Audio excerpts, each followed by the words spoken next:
안녕하세요. 제 채널에 오신 것을 환영합니다. 구독과 좋아요 부탁드려요. 감사합니다. 이 약초는 기운을 북돋아 줄 거야. 네, 어머니. 잘 갈고 있습니다. 절대 관아에 알리지 마시오. 한겨울 새벽 저는 그 말을 들었습니다. 눈보라가 북악산 자락을 온통 뒤덮던 날이었습니다. 손발이 얼어붙어 감각도 없던 그 새벽, 절벽 아래 쓰러진 노파 하나가 제 발목을 붙잡고 그렇게 말했습니다.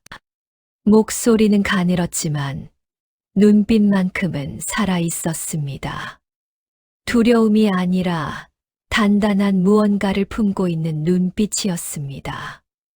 이런 상황이 벌어진 데에는 아주 충격적인 이유가 있었습니다. 지금 이 이야기를 듣고 계신 여러분, 잠깐 댓글에 어디 사시는지, 연세가 어떻게 되시는지, 그리고 지금 뭘 하면서 듣고 계신지 한번 적어 주시겠습니까? 저는 이 이야기를 혼자 품기엔 너무 오래, 너무 무겁게 안고 살아왔습니다. 이제는 여러분과 함께 나누고 싶습니다. 그날 새벽, 저는 원래 나무를 주우러 산에 올랐습니다. 저는 도윤이라 합니다. 북악산 자락 끝 허름한 움막 하나를 겨우 마련해 혼자 살아가는 처지였습니다. 아비는 일찍 세상을 떴고 어미도 병으로 보낸 뒤로는 딱히 기댈 곳이 없었습니다. 약초를 캐거나 나무를 패거나 인근 마을 심부름을 해주며 하루하루를 이어갔습니다. 남들 눈에는 한없이 보잘것없는 삶이었겠지만 그래도 저는 그 삶이 저만의 것이라 여기며 조용히 살아갔습니다. 눈이 사흘째 내리고 있었습니다. 움막 안땔감이 바닥을 드러냈고 추위는 밤사이 더욱 매서워져 숨을 들이쉬면 코안이 얼어붙는 듯 했습니다. 더는 미룰 수 없어 새벽 첫 딸기 울기도 전에 지게를 치고 산을 올랐습니다. 눈은 여전히 내리고 있었습니다. 발자국 하나 없는 하얀 산길을 걸으며 저는 부러진 솔가지들을 주워 담았습니다. 바람이 어찌나 세게 불던지 귀를 감싼 헝겊 조각이 자꾸 날아가려 했습니다. 그렇게 1시경쯤 걸었을까요? 북쪽 절벽 아래쪽에서 뭔가 짙은 색깔이 눈에 걸렸습니다. 처음엔 짐승이 쓰러진 줄 알았습니다. 가까이 다가가 보니 사람이었습니다. 낡은 겉옷 하나를 걸친 채 절벽 바위 아래에 웅크려 있는 노파였습니다. 눈이 온몸을 반쯤 덮고 있었고 입술은 파랗게 질려 있었습니다. 살아있는지조차 가늠이 되지 않아 저는 허리를 굽혀 귀를 갖다 댔습니다. 그때였습니다. 절대 관아에 알리지 마시오. 그 가느다란 목소리가 제 귀에 꽂혔습니다. 저는 그만 뒤로 물러설 뻔했습니다. 쓰러진 사람이 말을 하다니 그것도 첫마디가 관아 얘기라니 심장이 쿵 내려앉는 것 같았습니다. 노파의 눈이 가늘게 열려 있었습니다. 저를 똑바로 올려다보는 그 눈빛이 두렵거나 아프다기보다는 무언가를 간절히 당부하는 빛이었습니다. 저는 한동안 그 자리에 굳어 있었습니다. 관아에 알리지 말라니 이게 무슨 뜻인가? 관아에 알려야 할 무언가가 있다는 뜻이겠지요. 아니면 알려서는 안 될 무언가를 이 노파가 품고 있다는 뜻이거나 어느 쪽이든 그 한마디는 그냥 넘기기 어려운 무게를 지니고 있었습니다. 저는 노파를 부축해 일으키려 했습니다. 그런데 그 순간 눈 위에 떨어진 무언가가 눈에 들어왔습니다.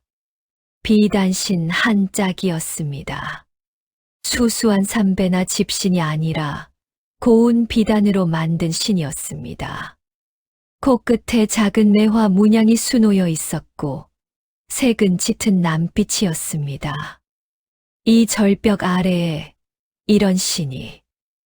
저는 주위를 한번 둘러보았습니다. 그리고 그제야 눈에 들어오는 것이 있었습니다.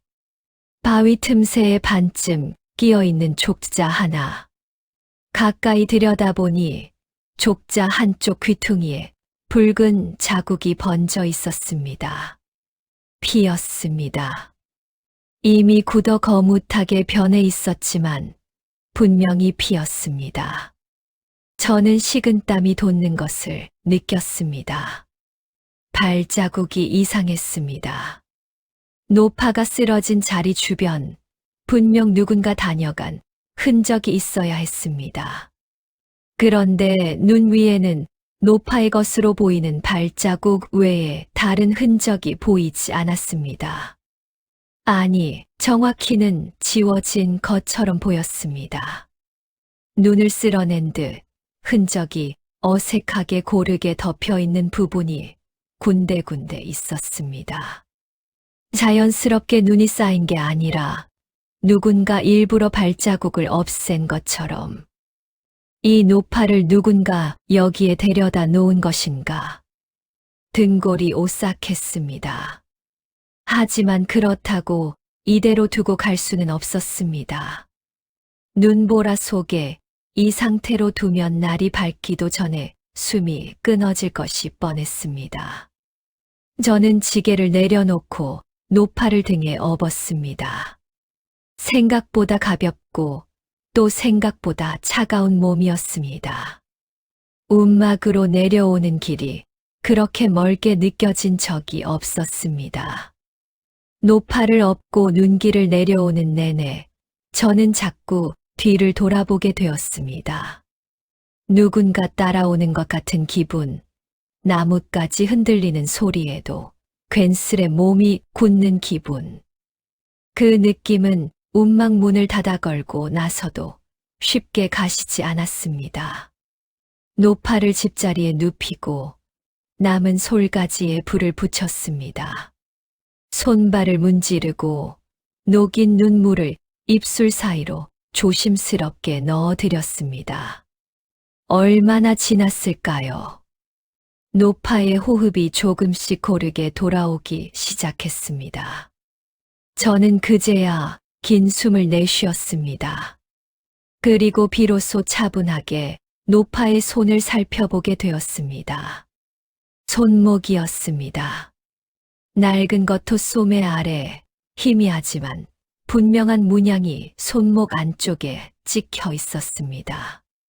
작은 인장처럼 누군가 일부러 새긴 것처럼. 저는 그 문양을 한참 들여다보았습니다. 어디선가 본 듯한 느낌이 들었지만 어디서 보았는지는 떠오르지 않았습니다.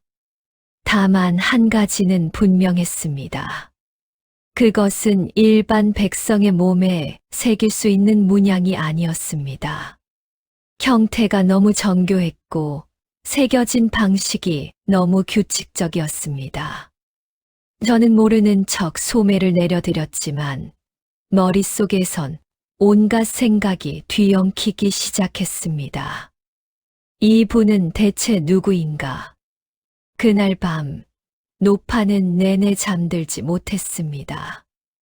열이 오르고 오한이 들었습니다. 저는 가진 약재가 변변치 않았지만 창고 구석에 남아있던 건강과 대추, 말린 생강 몇 쪽으로 탕을 끓였습니다. 억지로라도 드셔야 한다고, 뜨거운 것이 들어가야 몸이 돌아온다고 조심스럽게 설득을 드렸습니다. 노파는 한동안 말이 없으셨습니다. 그러다 겨우 입술을 열어 짧게 말씀하셨습니다. 고맙소. 그 두 글자가 왜 그리 마음에 걸렸는지 모르겠습니다. 고마움이 담긴 말인데 어딘가 너무 쓸쓸했습니다. 오랫동안 아무에게도 그 말을 하지 못한 사람의 목소리처럼. 저는 그날 밤 거의 눈을 붙이지 못했습니다. 노파의 상태를 살피면서도 머릿속은 자꾸 절벽 아래 그 광경으로 돌아갔습니다. 비단신 한 짝, 피 묻은 족자, 지워진 발자국, 그리고 손목의 문양. 하나하나 따로 보면 그냥 이상한 일이지만 이것들을 한데 모아 생각하면 뭔가 훨씬 더 크고 위험한 것이 보이는 것 같았습니다. 이분이 그냥 길을 잃고 쓰러진 게 아닐 것이다 하는 생각. 그리고 혹시라도 이분을 찾는 사람들이 저를 향해서도 오고 있는 건 아닐까 하는 두려움. 바람이 움막벽을 흔들 때마다 저는 자꾸 문 쪽을 바라보았습니다.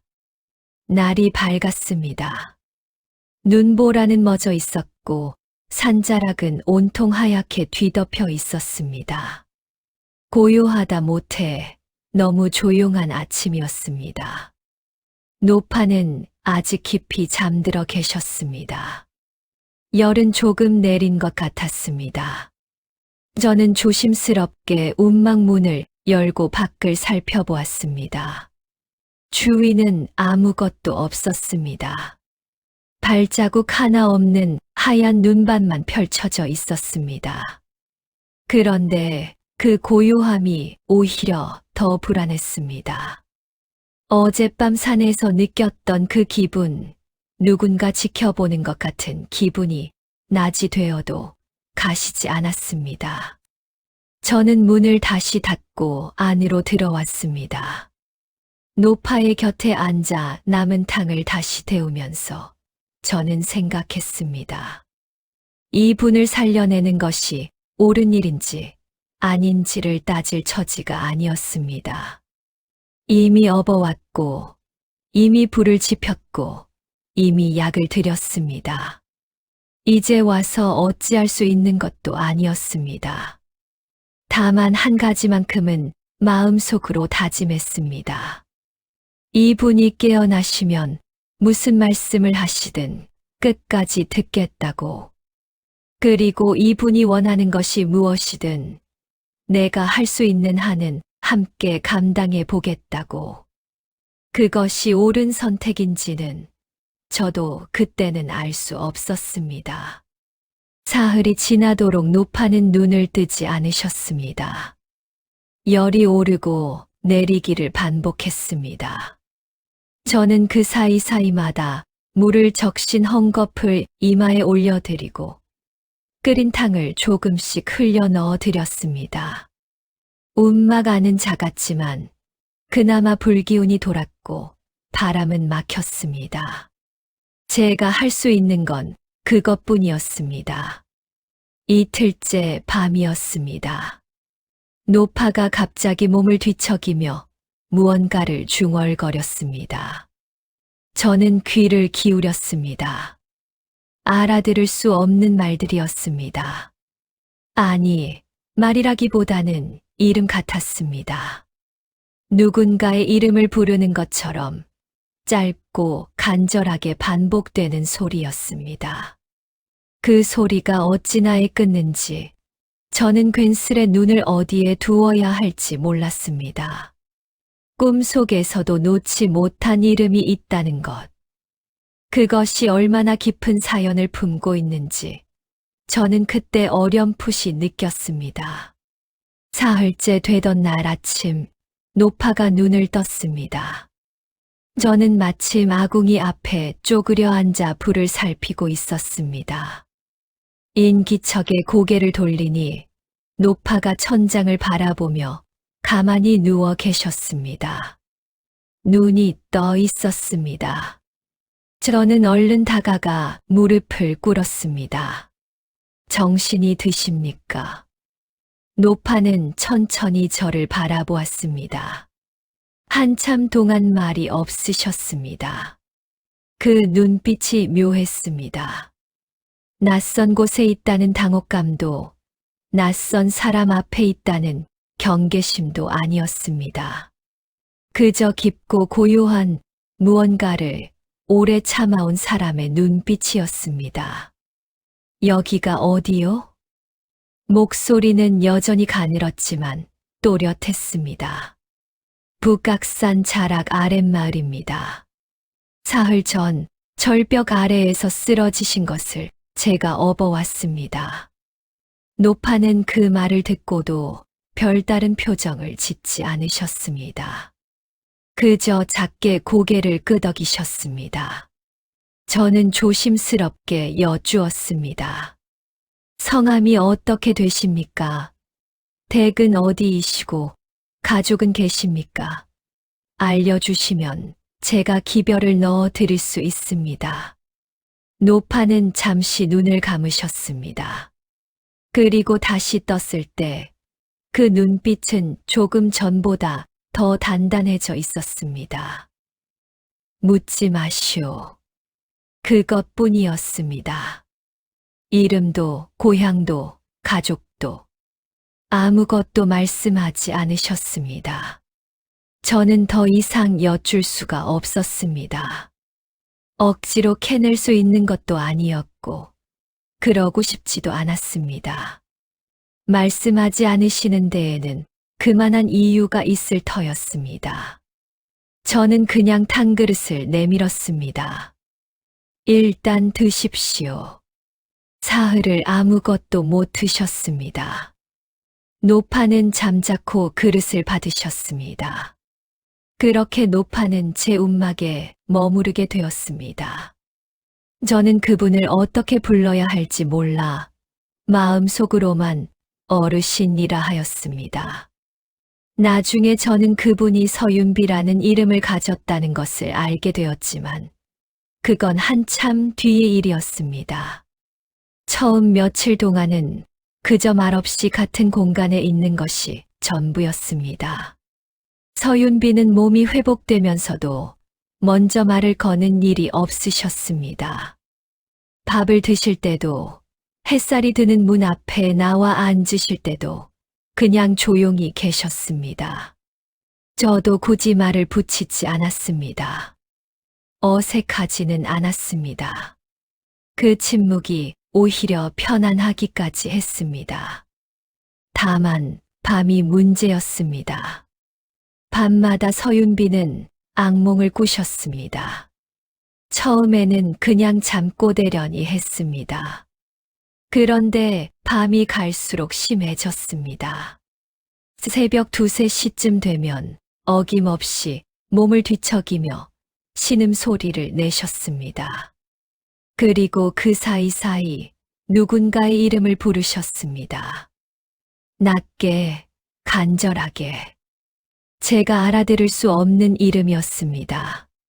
한 번은 너무 격하게 몸을 떠셔서 제가 어깨를 흔들어 깨운 적이 있었습니다.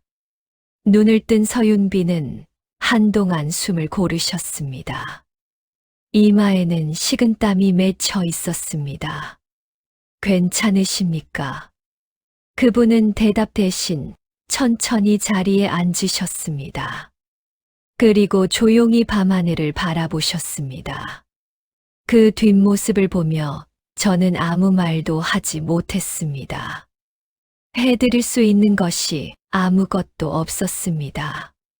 그러던 어느 날이었습니다.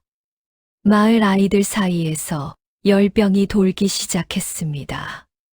처음엔 한두 명이 열이 오른다고 했습니다. 그런데 며칠 사이에 5, 6, 7 알아눕는 아이들이 빠르게 늘어났습니다. 고열이 사흘 이상 지속되고 온몸에 붉은 반점이 돋아났습니다. 마을 의원이 왔다 갔지만 뚜렷한 원인을 찾지 못했습니다. 인근에서 이름 좀 난다는 의원도 다녀갔지만 그분 역시 고개를 갸웃거리며 돌아갔습니다. 저는 마을 아이들을 남다르게 여기는 편이었습니다. 가끔 제 움막 근처까지 놀러와서 장난을 치고 가는 녀석들이었거든요. 그중 하나가 알아눕는다는 소식을 듣고 저도 모르게 발걸음이 빨라졌습니다. 마을 어귀에 다녀오고 돌아오는 길, 저는 그 이야기를 움막 안에서 꺼냈습니다. 딱히 서윤비에게 기대를 가지고 한 말은 아니었습니다. 그냥 답답한 마음에 혼잣말처럼 내뱉은 것이었습니다. 마을 아이들이 열병을 앓고 있는데 의원들도 원인을 못 찾는다 합니다. 서윤비는 문 앞에 앉아 햇볕을 쬐고 계셨습니다. 그 말을 듣더니 천천히 고개를 드셨습니다. 아이들이 어느 쪽 우물물을 먹었소? 저는 순간 멈칫했습니다. 예. 마을 우물이 둘이요. 하나요? 저는 생각해 보았습니다. 둘입니다. 동쪽과 서쪽. 알아누운 아이들은 어느 쪽 물을 주로 먹었소? 저는 곧바로 다시 마을로 나갔습니다. 알아누운 아이들 집을 하나하나 돌며 물었습니다. 어느 우물물을 먹었느냐고. 처음엔 무슨 영문인지 몰라 멀뚱히 바라보던 어머니들도 저희 거듭된 질문에 하나씩 기억을 떠올렸습니다. 전부 동쪽 우물물이었습니다. 한 명도 빠짐없이 알아누운 아이들은 모두 동쪽 우물을 쓰는 집이었습니다. 저는 서둘러 돌아와 그 사실을 전했습니다. 서윤비는 듣더니 조용히 자리에서 일어섰습니다. 그리고는 저를 보셨습니다. 동쪽 우물 근처에 묵은 쑥더미나 썩은 나무더미가 있는지 확인해 보시오.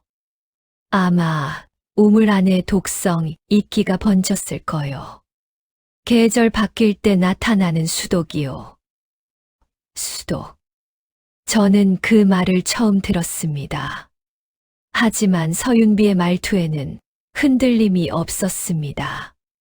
추측이 아니라 오랜 경험에서 나온 확신이었습니다. 이튿날 마을 사람들이 동쪽 우물을 들여다보았습니다. 두레박을 내려 물을 끌어올리니 예상치 못한 것이 딸려 나왔습니다. 짙은 녹빛 이끼덩어리였습니다. 우물 안쪽 돌벽을 뒤덮고 있었습니다. 눈으로 봐도 심상치 않았습니다. 의원들이 미처 확인하지 않았던, 아니 생각조차 못했던 부분이었습니다. 마을 사람들이 술렁였습니다. 저는 그 광경을 보며 움막 쪽을 돌아보았습니다. 서윤비가 문 앞에 기대어 먼 곳을 바라보고 있었습니다. 그날 오후 서윤비는 저를 앉혀놓고 약을 일러주셨습니다.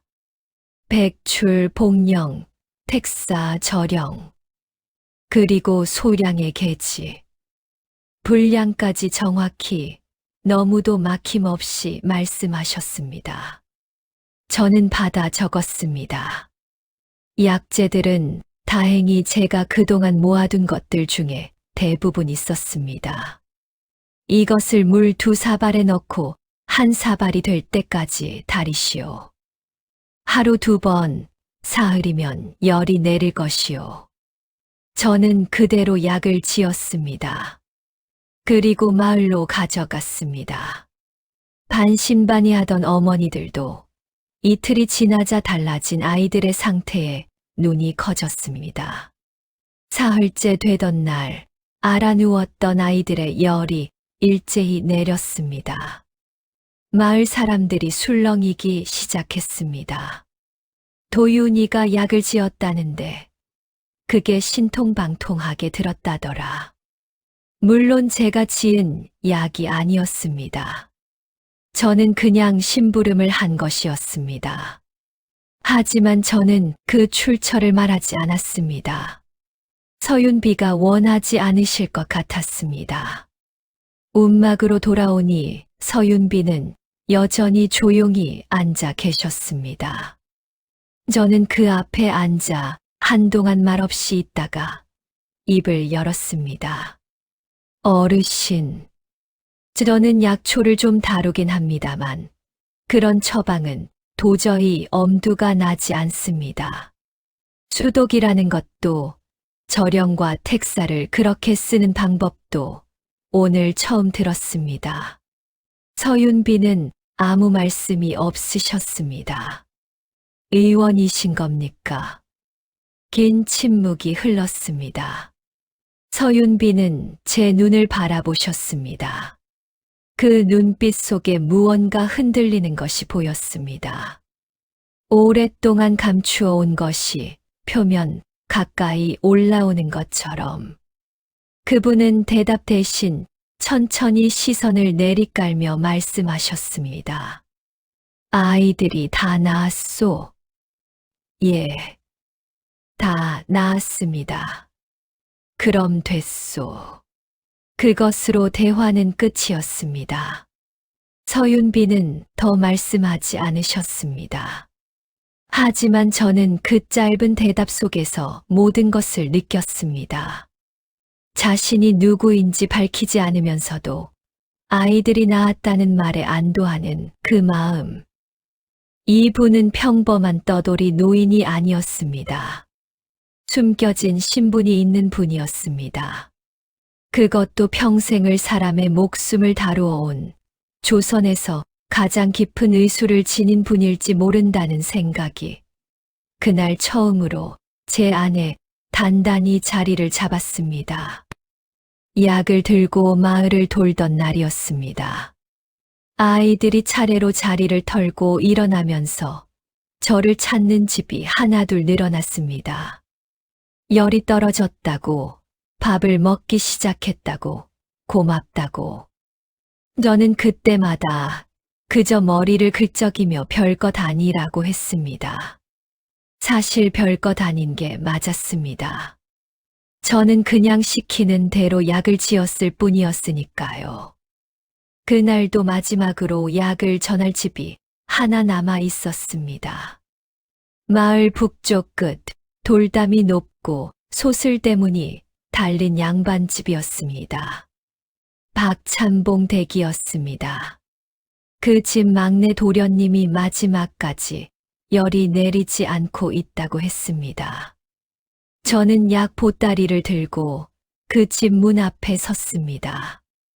행랑아범이 나와 저를 훑어보더니 잠시 기다리라 하고는 안으로 들어갔습니다. 저는 대문 앞에 서서 기다렸습니다. 한참이 지나도 아무도 나오지 않았습니다. 그때였습니다. 담장 너머에서 작은 소리가 들렸습니다. 거기 약 가져온 사람이요? 낮고 조심스러운 목소리였습니다. 여자의 목소리였습니다. 저는 담장 쪽을 바라보았습니다. 담장 위로 눈만 빠끔히 내민 얼굴이 보였습니다. 젊은 여자였습니다. 아니, 아직 전혀 티가 가시지 않은 교수였습니다. 예, 그렇습니다. 도련님 약이요? 그렇습니다. 그 교수는 잠시 주위를 살피더니 작은 목소리로 말했습니다. 행랑아범이 한참 기다려야 한다고 하던데 제가 받아 전해드릴 수 있소. 여기로 넘겨주시오. 저는 잠깐 머뭇거렸습니다. 교수에게 약 보따리를 담장 너머로 넘긴다는 게 영 어색하긴 했습니다. 하지만 찬 바람 속에 마냥 서 있을 수도 없었습니다. 저는 보따리를 들어 담장 위로 건넸습니다. 그것이 아린과의 첫 만남이었습니다. 나중에 알고 보니 그 교수는 박찬봉의 먼 친척 집딸로 아린이라는 이름을 가지고 있었습니다. 사정이 있어 박찬봉 댁 사랑채 한 칸에 얹혀 지내는 처지라고 했습니다. 바깥 출입이 자유롭지 않았고 담장 밖 세상은 담장 너머로 귀동냥하는 게 전부였습니다. 며칠 뒤 저는 도련님의 경과를 확인하러 다시 그 집 앞을 지나쳤습니다. 그런데 또 담장 너머에서 그 목소리가 들렸습니다. 도련님 약 잘 들었소. 고맙소이다. 저는 걸음을 멈추었습니다. 다행입니다. 혹시 잠깐 이야기 나눌 수 있겠소? 오래 걸리지 않을 것이요. 담장 너머에서 들려오는 목소리는 간절하지도 가볍지도 않았습니다. 그냥 오래 말을 못한 사람의 목소리 같았습니다. 저는 담장 곁에 기대어 섰습니다. 아리는 말이 많은 사람이 아니었습니다. 하지만 담장 너머로 나누는 그 짧은 대화들이 조금씩 이어지면서 저는 그 교수가 단순히 심심해서 말을 거는 게 아니라는 걸 알게 되었습니다. 눈치가 빠르고 주변을 잘 살피는 사람이었습니다. 바깥 출입은 못해도 사랑채를 드나드는 사람들의 말을 귀 기울여 듣고 있었습니다. 그날도 저는 약재 심부름을 마치고 돌아오는 길에 그 집 앞을 지났습니다. 아린의 목소리가 담장 너머로 흘러왔습니다. 도윤 씨, 오늘 마을에 낯선 사람들이 들어온 거 보셨소? 저는 걸음을 멈추었습니다. 낯선 사람들이요? 사내 둘이요. 행색이 수상했소. 마을 사람한테 이것저것 물어보고 다니던데 뭔가를 찾는 것 같았소. 저는 그날 오후부터 마음이 불편해졌습니다. 낯선 사내들이 마을을 뒤진다는 말이 머릿속에서 떠나지 않았습니다. 혹시 서윤비를 찾는 것이 아닐까 하는 생각이 자꾸 들었습니다. 하지만 확인할 방법이 없었습니다. 섣불리 나섰다가 괜히 더 눈에 띄는 것도 위험했습니다. 움막으로 돌아오니 서윤비는 여느 때처럼 조용히 앉아 계셨습니다. 저는 아무 말도 하지 않았습니다. 그분의 얼굴을 슬쩍 바라보았습니다. 무언가를 이미 알고 있는 것 같기도 하고 아닌 것 같기도 했습니다. 그 표정을 읽는 것이 늘 어려웠습니다. 그날 밤도 서윤비는 악몽을 꾸셨습니다. 새벽에 몸을 떨며 그 이름을 불렀습니다. 저는 이불을 여며 들이고 다시 누웠습니다. 잠이 오지 않았습니다. 이틀 뒤 아린이 더 구체적인 이야기를 꺼냈습니다. 도윤 씨, 나 요즘 이상한 소문을 들었소. 목소리가 평소보다 조금 낮았습니다. 저는 담장 가까이 귀를 기울였습니다. 어떤 소문입니까? 몇 달 전 한양에서 궁중 여인이 하나 사라졌다고 하오. 아무도 모르게 감쪽같이.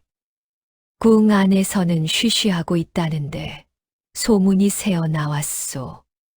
그것도 그냥 사라진 게 아니라 그 여인이 사라진 날 내의원에서 귀한 의서가 함께 없어졌다고. 저는 말문이 막혔습니다. 의서요? 비방첨록이라고 했소. 왕실에서만 다루는 비밀 처방을 모아놓은 첨록이라고 하던데 그게 그 여인과 함께 사라졌다는 거요. 가슴이 내려앉는 것 같았습니다.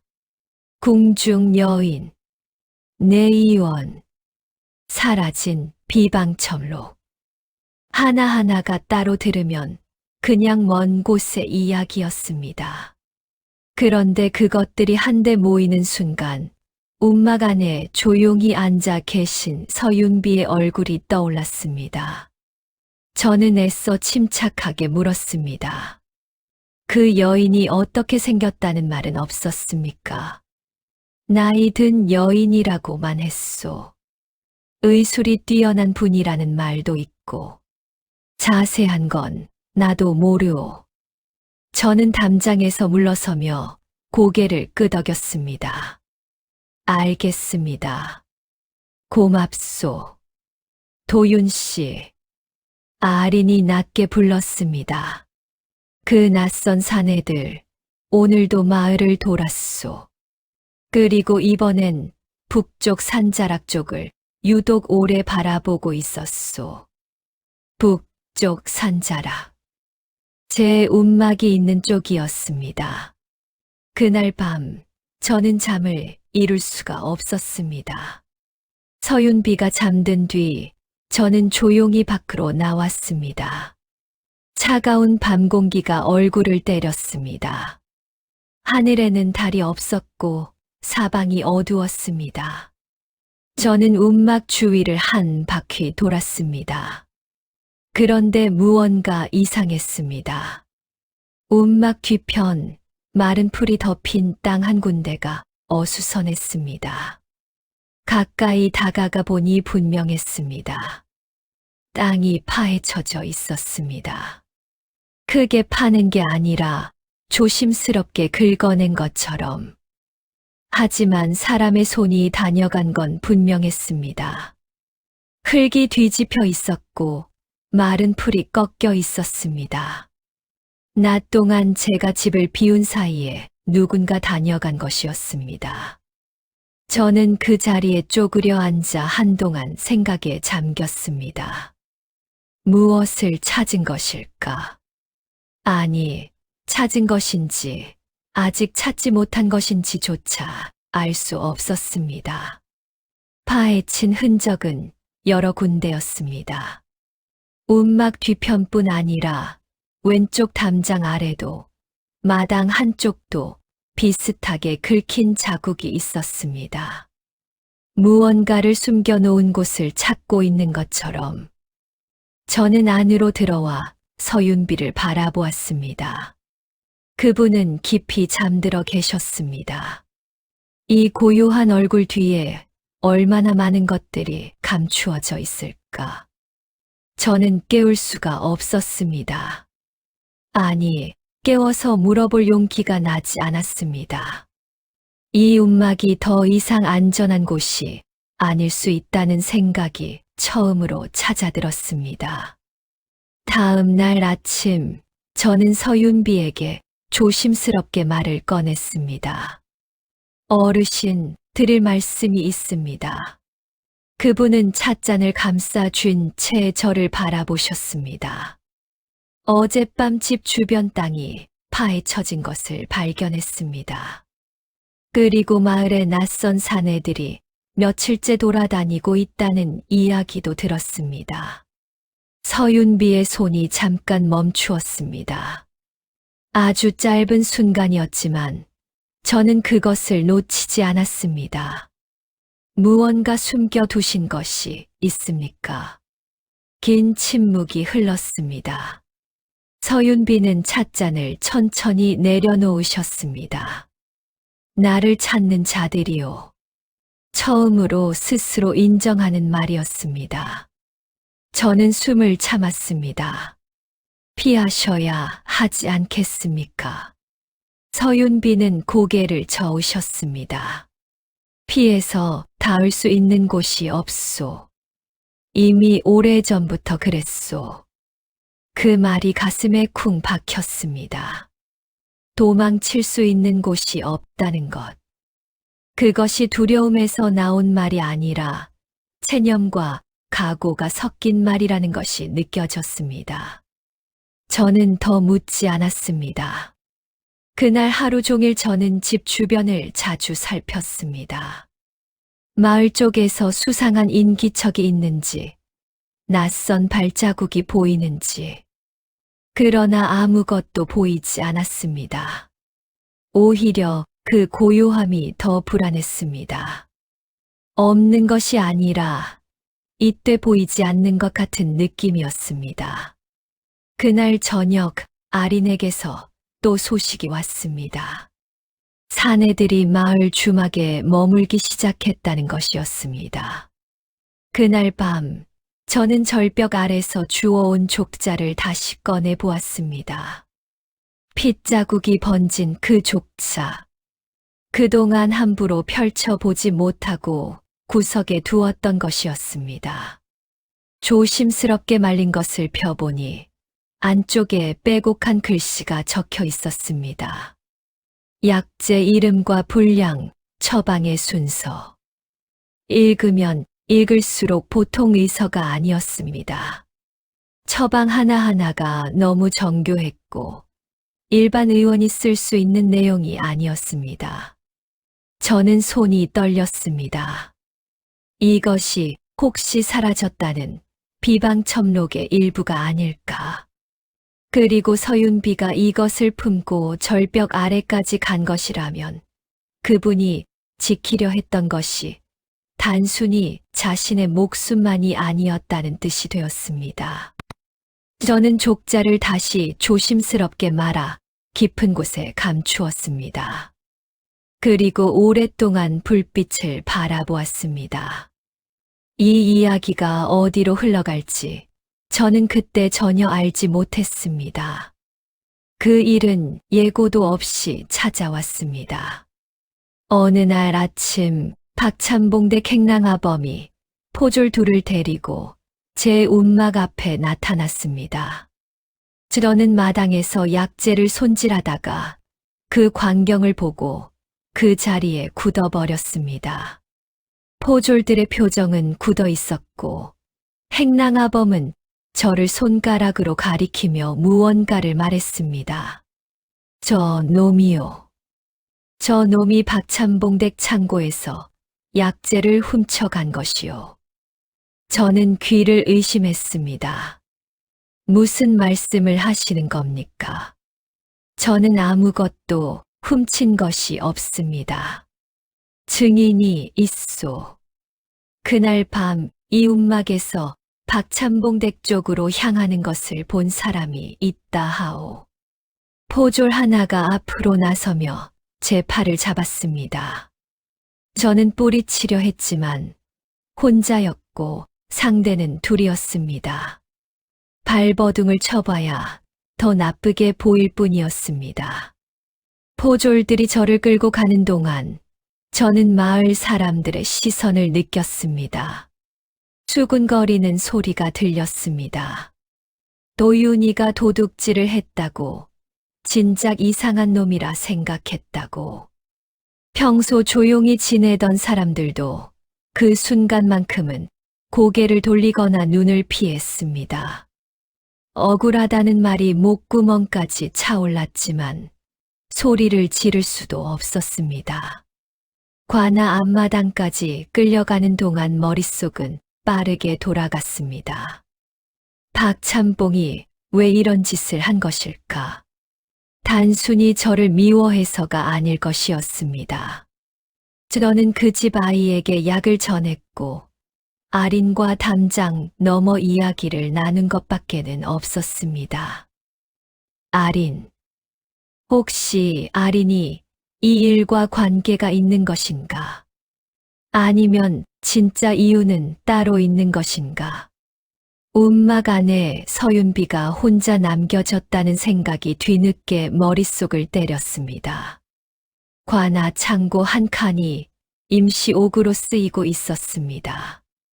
저는 그 안에 밀려 들어갔습니다. 문이 닫혔습니다. 좁고 어두웠습니다.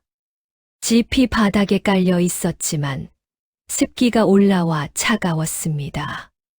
저는 벽에 등을 기대고 앉았습니다. 억울함보다 먼저 두려움이 왔습니다.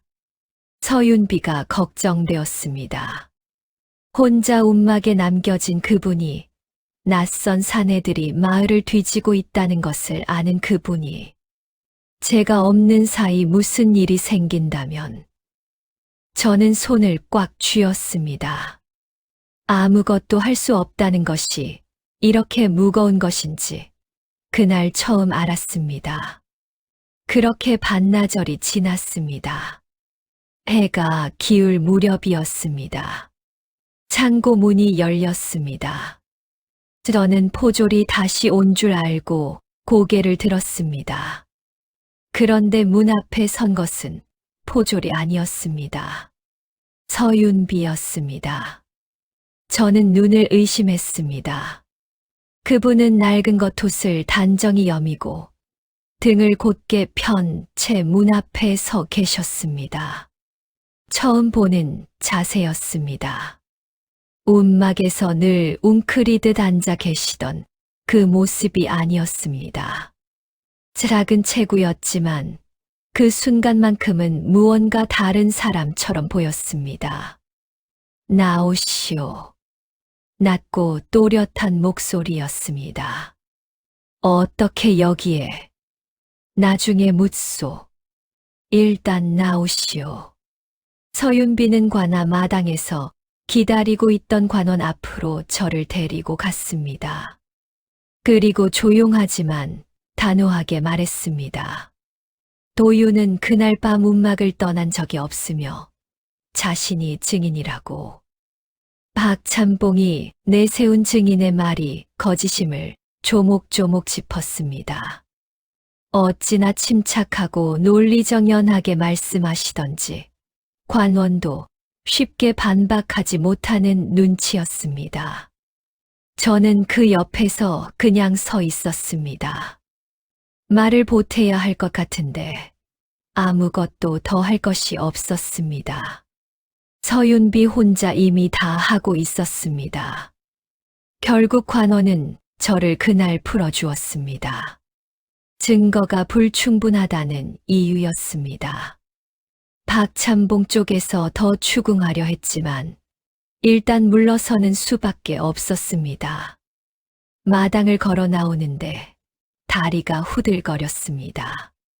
움막으로 돌아오는 길, 저와 서윤비는 한동안 아무 말도 하지 않았습니다. 해가 완전히 지고 있었습니다.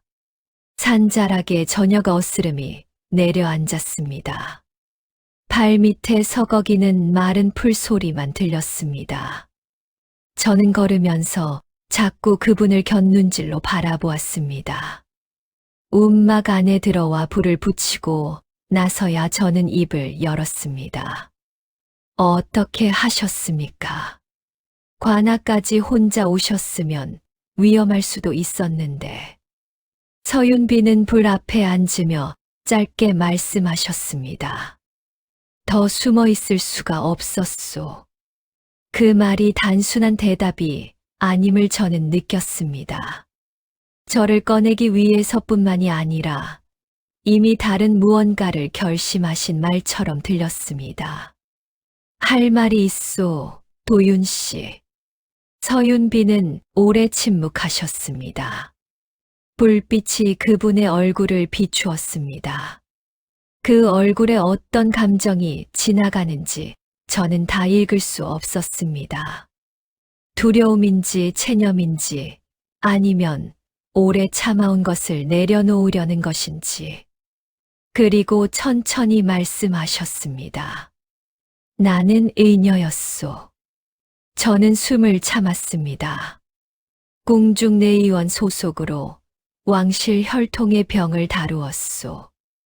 이름도 얼굴도 함부로 알려서는 안 되는 자리였소.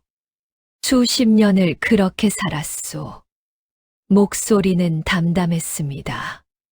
오히려 그 담담함이 더 무겁게 느껴졌습니다. 오랜 세월을 납처럼 압축해 놓은 것 같은 목소리였습니다. 그러다 알게 되었소. 서윤비는 잠시 눈을 감으셨다가 다시 뜨셨습니다. 권세 높은 집안의 비밀 하나를. 그 집안 자제가 왕실 혈통과 관계된 출생을 숨기고 있었소. 그리고 그 사실이 드러날 것을 두려워한 누군가가 입을 막기 위해 독을 쓰려 했소. 저는 몸이 굳어가는 것을 느꼈습니다. 독사를 막은 것이 나였소. 하지만 그것이 화근이 되었소. 나는 너무 많은 것을 알아버렸고 그들에게 나는 살아있어서는 안 될 사람이 되었소. 그래서 죽은 사람으로 처리되었소. 내의원 기록에서 내 이름이 지워졌소. 그리고 나는 궁 밖으로 내쳐졌소. 저는 한동안 말을 잊지 못했습니다. 죽은 사람으로 처리되었다는 말. 살아있는 사람이 기록에서 지워진다는 것이 어떤 의미인지 저는 머릿속으로만 겨우 짐작할 뿐이었습니다. 이름도 존재도 한 사람이 평생 쌓아온 모든 것이 누군가의 붓 한 획으로 사라져 버리는 것. 비방첨록은요? 제가 조심스럽게 물었습니다. 서윤비의 눈빛이 흔들렸습니다. 내가 가지고 나왔소. 그것만큼은 그들 손에 남겨둘 수 없었소. 그 안에는 독을 다루는 방법도 있소. 그들이 그것을 가지면 무슨 짓을 할지 뻔했소. 그럼 절벽 아래에서 발견된 족자가 그 일부요. 불이 낮게 타들어 가고 있었습니다. 저는 잠시 머뭇거리다가 자리에서 일어났습니다. 구석 깊이 감추어 두었던 것을 꺼냈습니다. 아버지가 남긴 낡은 약첩이었습니다. 아버지가 돌아가신 뒤 유일하게 남긴 물건이었습니다. 저는 그것을 늘 소중히 간직해왔습니다. 그 약첩과 족자를 나란히 펼쳤습니다. 서윤비가 그쪽으로 시선을 주었습니다. 처음엔 그냥 바라보시는 것 같았습니다. 그런데 점점 그분의 눈빛이 달라지기 시작했습니다. 자리에서 몸을 앞으로 기울이셨습니다. 약첩을 손에 들고 가까이 들여다보셨습니다. 손가락으로 글씨를 따라가셨습니다. 그 손이 미세하게 떨리고 있었습니다. 이것이 서윤비의 목소리가 처음으로 흔들렸습니다. 이 필체가 어디서 난 것이오? 아버지 것입니다. 돌아가시기 전에 남기신 약첩입니다. 어려서부터 가지고 있었습니다. 서윤비는 족자와 약첩을 번갈아 보셨습니다. 한 번, 두 번, 세 번. 손이 멈추지 않았습니다. 눈빛이 점점 깊어졌습니다. 필체가 같소. 저는 그 말을 듣고도 처음엔 의미를 파악하지 못했습니다. 같다는 게 이 약첩의 필체와 내가 내의원에서 보았던 비방첨록을 쓴 필체가 같소. 한 사람이 쓴 것이요. 방 안이 갑자기 너무 조용해졌습니다. 저는 멍하니 그 두 가지를 바라보았습니다. 아버지의 약첩, 그리고 비방첨록. 아버지는 그냥 작은 마을에서 약초나 다루던 사람이었습니다. 배운 것도 많지 않고 가진 것도 없었습니다. 제가 어릴 때 돌아가셨고 남긴 것이라곤 이 낡은 약첩 하나뿐이었습니다.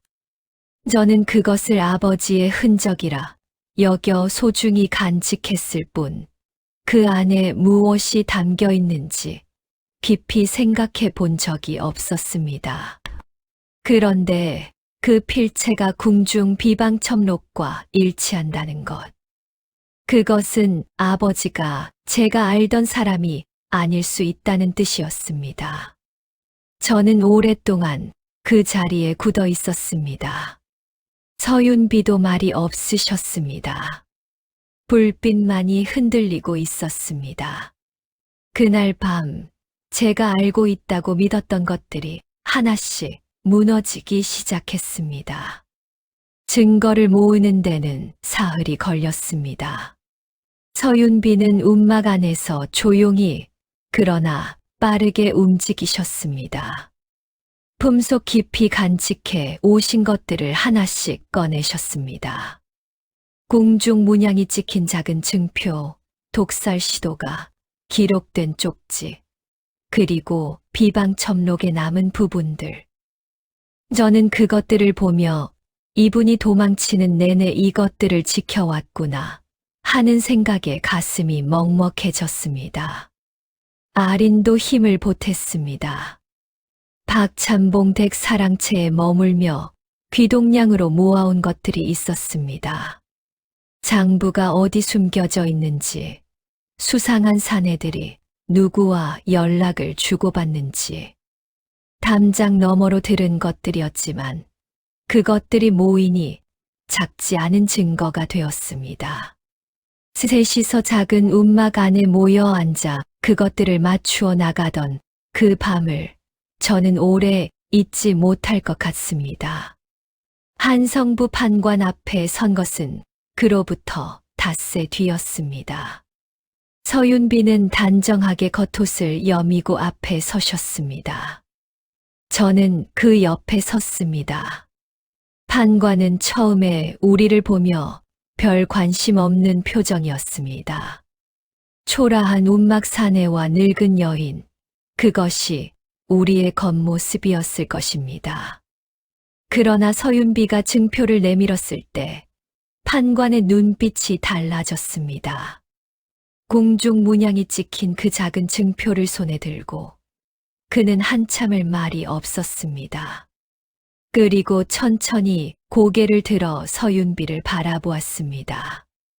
이것이 진짜라면 진짜입니다. 서윤비의 목소리는 흔들리지 않았습니다. 장부가 드러났습니다. 박찬봉이 숨겨온 거래, 내역, 독약 조달 기록, 그리고 궁 안팎으로 주고받은 서찰들. 판관의 사람들이 박찬봉 댁을 뒤지자 하나씩 나왔습니다. 박찬봉은 처음엔 버텼습니다. 모른다고, 누가 심어 놓은 것이라고. 그러나 증거 앞에서는 오래 버티지 못했습니다. 서찰 속 이름들이 드러나면서 박찬봉 혼자가 아니라 그 뒤에 더 큰 무언가가 있다는 것도 함께 밝혀졌습니다. 저는 그 광경을 멀찌감치 서서 바라보았습니다. 오래 감추어져 있던 것이 걷어지는 순간이었습니다. 후련하기도 했고 어딘가 허탈하기도 했습니다. 이렇게 무너지는 것이라면 왜 그동안 그렇게 많은 것을 짓밟으며 버텼던 것인가 싶었습니다. 박찬봉은 그날로 포박되었습니다. 마을 사람들이 술렁였습니다. 저를 도둑으로 몰았던 그 사람이 정작 자신이 더 깊은 죄를 숨기고 있었다는 것. 수군거리는 소리가 마을 곳곳에서 들려왔습니다. 저를 향해 눈을 피하던 사람들이 이제는 다가와 고개를 끄덕였습니다. 저는 그냥 조용히 웃었습니다. 억울함이 풀렸다는 감각보다는 그냥 끝이 났구나 하는 느낌이 더 컸습니다. 아리는 그날 처음으로 담장 밖으로 나왔습니다. 박찬봉이 없어진 집에서 더 눈치를 볼 이유가 없어졌습니다. 환한 햇살 아래서 마주한 아린의 얼굴은 담장 너머로 목소리만 들을 때와는 또 달랐습니다. 작고 단단한 얼굴이었습니다. 그런데 서윤비가 이상했습니다. 모든 것이 마무리되던 날, 그분은 오히려 더 조용해지셨습니다. 판관 쪽에서 서윤비를 궁으로 돌려보내는 문제를 논의한다는 이야기가 들려왔습니다. 죽은 사람으로 처리된 의녀가 살아 돌아왔으니 다시 기록을 바로잡고 자리를 찾아드려야 한다는 것이었습니다. 저는 그 소식을 전하며 은근히 기대를 했습니다. 이제 돌아가실 수 있겠구나 하고. 그런데 서윤비는 고개를 저으셨습니다. 나는 돌아가지 않을 것이요. 예. 궁은 내가 있을 곳이 아니요. 이미 오래전에 그것을 알았소. 그날 밤 서윤비는 저를 앉혀 놓으셨습니다. 그리고 긴 시간 동안 말씀하셨습니다. 처음으로 그렇게 길게 의술에 대한 것이었습니다. 약재를 다루는 방법, 처방을 읽는 법, 사람의 몸에서 병의 근원을 짚는 법. 수십 년을 쌓아온 것들을 하나씩 풀어놓으셨습니다. 저는 받아 적었습니다. 손이 아플 때까지 적었습니다. 새벽이 다 되어서야 서윤비가 멈추셨습니다. 저는 붓을 내려놓고 그분을 바라보았습니다. 왜 저에게 이것을 주시는 겁니까? 서윤비는 잠시 먼 곳을 보셨습니다. 이 의수리 궁 안에만 있으면 백성들에게는 영영 닿지 못하오. 그것이 늘 마음에 걸렸소. 비방첩록과 아버지의 약첩 이야기도 그날 밤마저 들었습니다. 서윤비는 아버지의 이름을 알고 계셨습니다. 오래전 내의원에 잠깐 드나들던 사람이었다고 하셨습니다.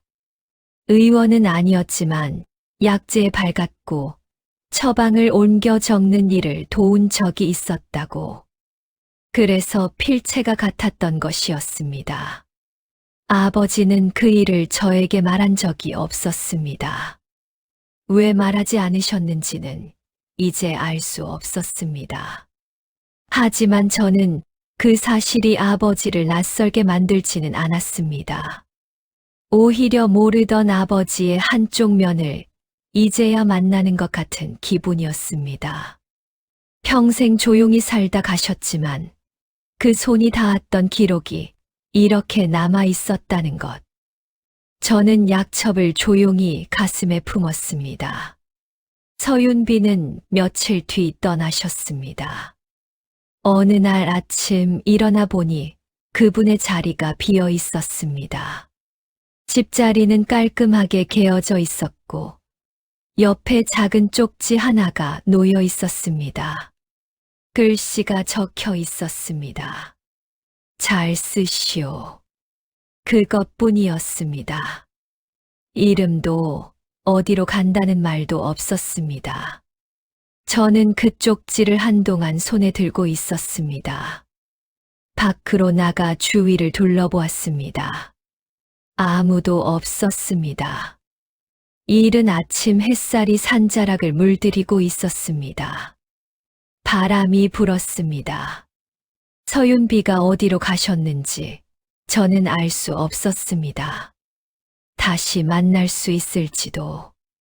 다만 그분이 남기고 간 것들이 제 손 안에 있었습니다.